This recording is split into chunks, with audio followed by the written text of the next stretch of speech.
El colegio es conocimiento, ciencia y cultura. La historia necesaria. La vida cotidiana en el pasado de Hispanoamérica. Bienvenidos a esta segunda temporada de La historia necesaria, en la que hablaremos de lo cotidiano como expresión de la vida en sociedad. Ustedes ya nos conocen. Somos Mónica Girardi, de la Universidad Nacional de Córdoba, Argentina; Dora Dávila, de la Universidad Andrés Bello, de Caracas, Venezuela; y yo, Pilar Gonzalvo, del Colegio de México, donde los recibimos con mucho gusto. Bienvenidos.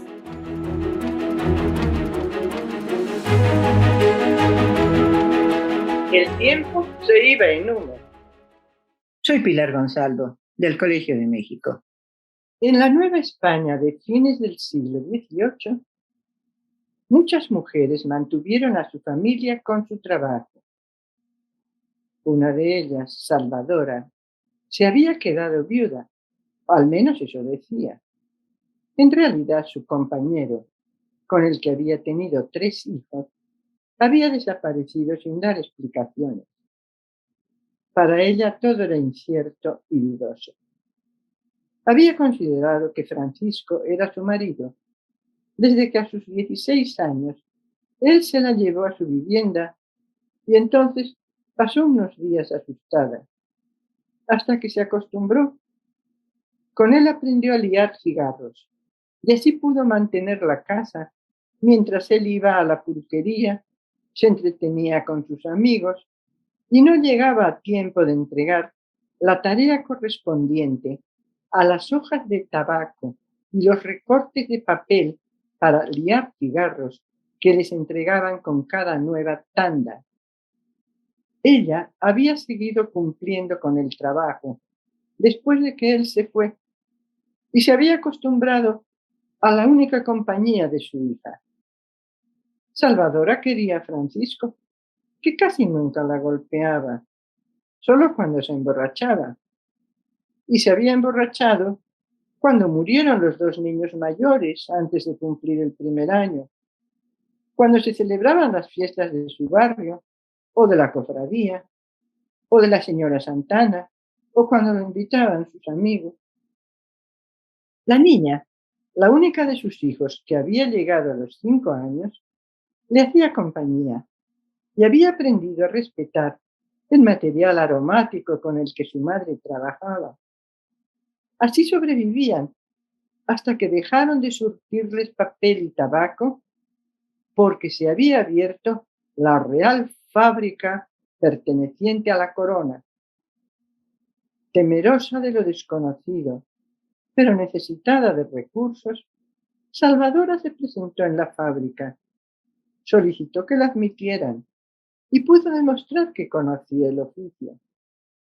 No tuvo dudas para informar que era viuda y decir su nombre. Vaciló cuando le preguntaron por su apellido. Nunca lo había necesitado, pero tenía que acostumbrarse a esos cambios modernos. Recordó que a su hermano le llamaban Tobías de la Cruz, así que, por primera vez en su vida, reconoció como suyo el nombre de Salvadora de la Cruz, con el que la anotaron en las listas. Tal como le ordenaron, al día siguiente se presentó acompañada de su hija, poco después de las 7:30. Algunos trabajadores habían llegado a las 7 y se permitiría la entrada hasta las 8:30.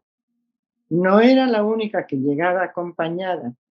Otras mujeres llevaban a niñas o casi adolescentes y algunas cargaban criaturas lactantes. Al administrador de la fábrica no le gustaban esas pequeñas visitantes, estorbosas y a veces revoltosas. Pero para algunas labores se requería una especial destreza y suficiente práctica en el trabajo. Se necesitaban casi 2.000 trabajadoras y no era fácil reunir expertas. Salvadora era torcedora, Podía enrollar puros firmes y consistentes que prenderían lentamente y producirían el mejor aroma. Y no tardó en hacerse cargo del trabajo.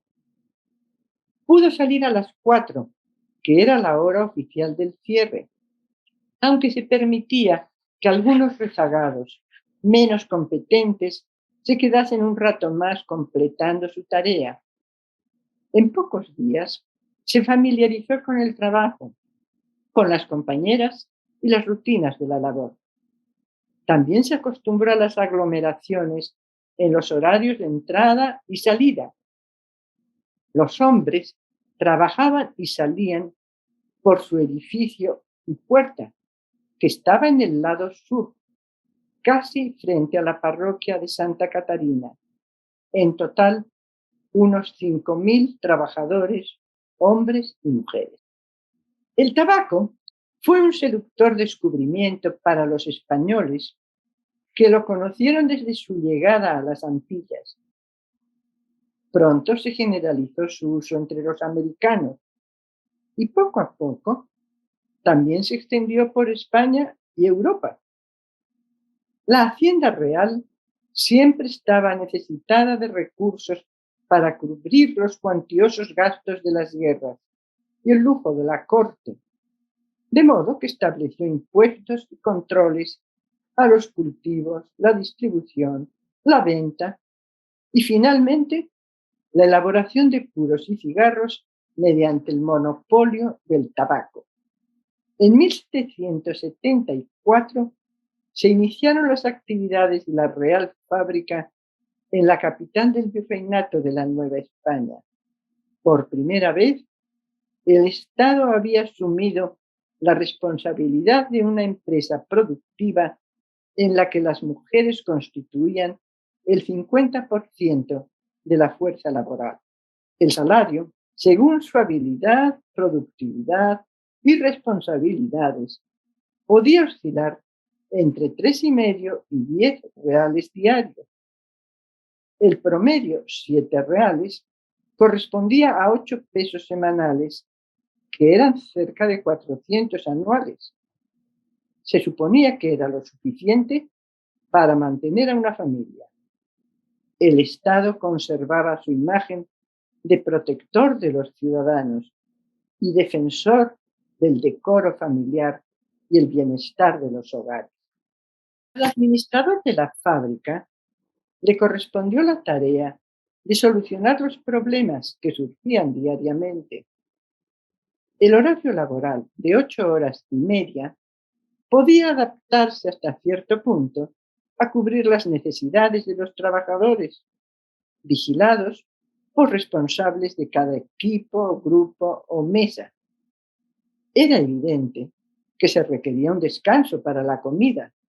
Para ello se autorizó que algunas mujeres ingresaran a las galerías con sus canastos de tacos, tamales, tlacoyos o simples tortillas acompañadas de su salsa de chile.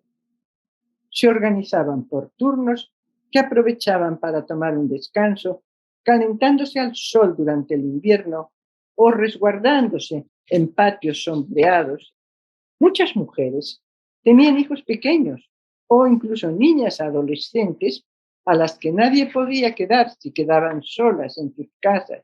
Una vez más, el administrador responsable de la imagen del Estado bienhechor autorizó que entrasen las niñas con sus madres.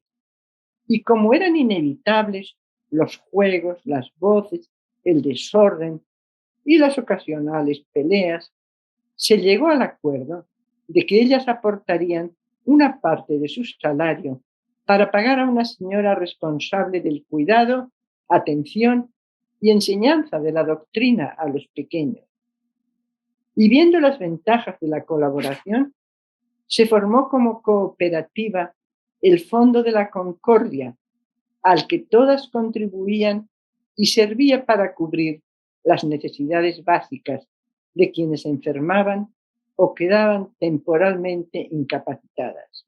Como un experimento en la incipiente sociedad industrial, la fábrica de tabacos, con su cooperativa, semejante a lo que los sindicatos harían después, y los niños recogidos, funcionó con un sistema en el que el rigor y la exigencia de productividad era compatible con la armonía y la colaboración.